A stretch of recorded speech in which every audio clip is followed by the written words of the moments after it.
السلام عليكم ورحمة الله وبركاته. معانا أخبار مهمة عن الباي. تابع معانا الفيديو للآخر. المشروع الضخم الكبير تحويل باي إلى العملات الورقية على بلوك تشين باي. أهلا بكم أصدقائي الأحباب. هنتكلم النهاردة عن رموز باي فيات. تعد باي فيات مثل باي يو اس دي والباي أورو والباي فينت وغيرها جزء من جهود فريق باي الأساسي لتطوير بنية تحتية مالية تربط بين عملة باي والعملات الورقية التقليدية مثل الدولار الأمريكي واليورو وغيرها. هذه الرموز ليست عملات مستقرة رسمية تم طرحها للاستخدام العام، بل هي حاليا في مرحلة الاختبار والتجريب. الهدف من هذا الاختبار هو التأكد من أن آليات تحويل باي إلى عملات ورقية والعكس تعمل بسلاسة، وتشمل اختبار الإصدار والحدود القصوى للتحويلات وآليات المعاملات.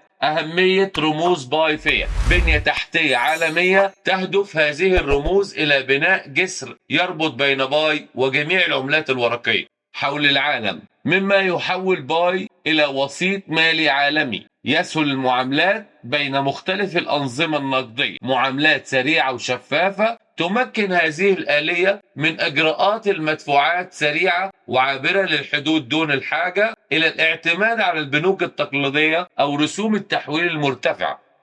دعم التجار والشركات: توفر هذه البنية التحتية للتجار والشركات وسيلة لقبول باي كطريقة دفع مع ضمان إمكانية تحويلها إلى عملاتهم الورقية المحلية عند الحاجة، مما يزيد من تبني باي في الحياة اليومية. وجود هذه الرموز على مستكشف بلوكشين باي هي خطوة مهمة تؤكد أن باي نتورك تعمل على تحقيق هدفها في دمج العملات الرقمية مع النظام المالي التقليدي. لكن يجب الانتباه إلى أن هذه الرموز ليست متاحة للتداول العام في الوقت الحالي. هل عندك أي أسئلة حول الموضوع ده باي نتورك؟ اكتب لنا في التعليقات هنقدر نتكلم عليه. سنظهر للعالم قوة شبكة باي، مسار جديد ينبع من الامتثال، التمييز عن العملات الرقمية بدون فائدة حقيقية. القوة الحقيقية التي تبنى من خلال المشاركة الجماعية. القيمة المستقبلية لباي تتكشف للعالم. يتضمن هذا الفيديو تحليل تنبؤي وقد يختلف في بعض النتائج الفعلية. مسار جديد ينبع من الامتثال. لم تتبع شبكة باي خط المسار التقليدي للعملات الرقمية. لم يكن هناك طرح أولي للعملات ولا تعدين مسبق ولا جمع تبرعات خالص. منذ البداية تبنت باي هويتها كغير مطابقة وبنت نظاما يتيح للجميع المشاركة، و80% من الرموز مملوكة للناس والمجتمع. على مدى 6 سنوات ساهم أكثر من 60 مليون رائد مجتمعين في نمو الشبكة. باي ليست مجرد إطلاق رمز آخر، بل هو مشروع بدأ كتجربة فلسفية وجماعية، مما يجعلها فريدة من نوعها. التمييز عن العملات المشفرة بدون فائدة حقيقية. دخلت العديد من العملات المشفرة السوق بفكرة بسيطة أو عقد ذكي أو حتى مجرد ميم، إلى أن باي سلكت مسارا مختلفا. قبل الشبكة المفتوحة أمضت 6 سنوات في بناء بنيتها التحتية ونظامها البيئي للتطبيقات، مما يضمن جاهزية المطورين والتجار والمستخدمين لإنشاء واستخدام فائدة حقيقية. عملت شبكة إعلانات قوية لتمكين تحقيق الدخل من التطبيقات لضمان الثقة والشرعية. عملت التحقق الKYB والKYC للتجارة الواقعية. كان من أبرز ما تناوله خطاب الدكتورة فان هو التأكد على أن فائدة باي كانت جاهزة حتى قبل طرحها للاكتتاب العام. ومن المثير للاهتمام أنه في حوالي 20 فبراير تاريخ إطلاق الشبكة المفتوحة لم تصدر أي تطبيقات جديدة مهمة فجأة ضمن تطبيقات تعدين باي أو متصفح باي. يشير هذا بقوة إلى أمرين: أولا، أن خدمات باي الأساسية قد خضعت للاختبارات كافية، وثانيا، يجري العمل على مجموعة أكبر من تطبيقات الخدمات غير المعلنة.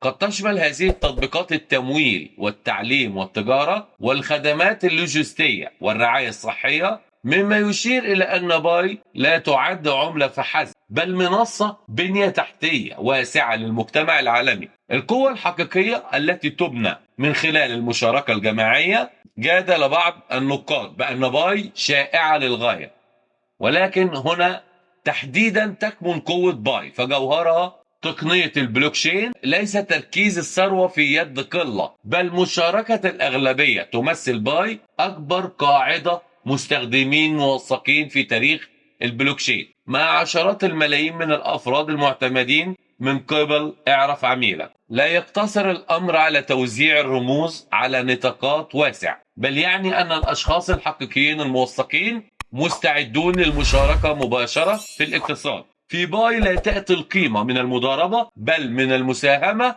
والمشاركة الجماعية. كشف القيمة المستقبلية لباي للعالم. لم يكن إعلان الشبكة المفتوحة مجرد إنجاز تقني، تم رفع جدار الحماية مما أتاح الاتصال الخارجي. أصبح بإمكان التجار الآن قبول المدفوعات الحقيقية. أصبح بإمكان المطورين نشر التطبيقات وتحقيق الربح من خدماتهم. أصبح بإمكان المبدعين توسيع نطاق تأثيرهم. أصبح بإمكان الرواد التعامل بحرية وتجربة باي في حياتهم اليومية. هذه هي اللحظة التي تتحول فيها تقنية البلوكشين من أصول مضاربة إلى البنية التحتية للاقتصاد الحقيقي. من خلال باي سيشهد العالم أخيرا القوة الحقيقية لتقنية البلوكشين عملية وشرعية ومتاحة للجميع. الخلاصة: تجاوز خطاب الدكتور فان مجرد كلمة احتفالية، لقد كان إعلانا رؤيويا بأن شبكة باي تبشر بنظام اقتصادي جديد. القوة الحقيقية لباي ليست في شفرتها أو تقنيتها فحسب، بل في مجتمعها المكون من ملايين. مع الشبكة المفتوحة سيشهد العالم الآن مسارا مختلفا للعملات المشفرة، مسار لا يحدده المضاربة بل الفائدة الحقيقية والاعتماد الجماعي. مصدر كلام الدكتورة فان كان يوم 20 فبراير 2025، خطاب الدكتورة فان بمناسبة الشبكة المفتوحة.